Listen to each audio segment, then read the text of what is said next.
اور اب کچھ خبریں انٹرٹینمنٹ کی دنیا سے۔ فلسطینی film no the other land کو آسکر ایوارڈ کے لیے نامزد کر دیا گیا۔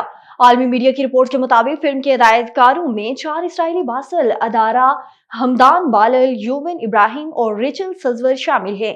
دستاویزی فلم کی کہانی مقبوضہ مغربی کنارے سے تعلق رکھنے والے فلسطینی نوجوان ادرا کے گرد گھومتی ہے جو اسرائیلی فوج کے قبضے کے خلاف مزاحمت کر رہا ہے۔ رپورٹ میں مزید بتایا گیا ہے کہ فلم نے پری آسکر ایوارڈز میں بھی کامیابی حاصل کی ہے، جبکہ سینما آئی انرز کی طرف سے بہترین فلم اور آئی ڈی اے کی طرف سے بہترین فلم اور ہدایت کاری کا ایوارڈ اپنے نام کیا ہے۔ واضح رہے کہ فلم نو ادر لینڈ نے برلن میں بہترین دستاویزی فلم کا اعزاز بھی اپنے نام کیا تھا۔ اور ڈھاکہ کی عدالت نے بنگلہ دیشی اسٹار پوری مونی کے خلاف مبینہ حملہ، توڑ پھوڑ اور دھمکیوں کے الزام سے وارنٹ گرفتاری جاری کر دیے۔ یہ وارنٹ 25 جنوری 2025 کو جاری کیا تھا، جس میں حملہ، توڑ پھوڑ، قتل کی کوششیں اور دھمکیاں شامل تھیں۔ پوری مونی کے ساتھ اس کے ملبوسات کے ڈیزائنرز جنید کریم جمی کو بھی گرفتاری کے وارنٹ کا سامنا ہے۔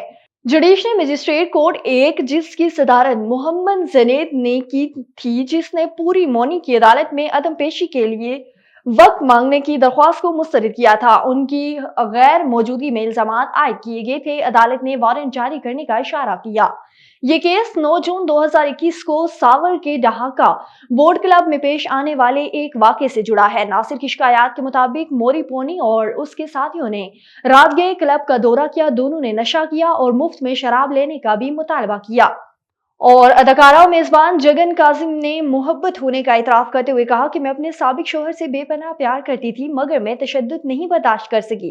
حال ہی میں اداکارہ و میزبان جگن کاظم نے دنیا ٹی وی کے نائٹ شو مذاکرات میں بطور مہمان شرکت کی۔ میزبان عمران اشرف کی جانب سے پوچھے گئے متعدد سوالوں کے دوران اداکارہ نے اپنی پہلی محبت پر بھی بات کی۔ جگن کاظم نے اپنی رائے کا اظہار کرتے ہوئے بتایا کہ پیار ہوتا ہی ایک طرفہ ہے۔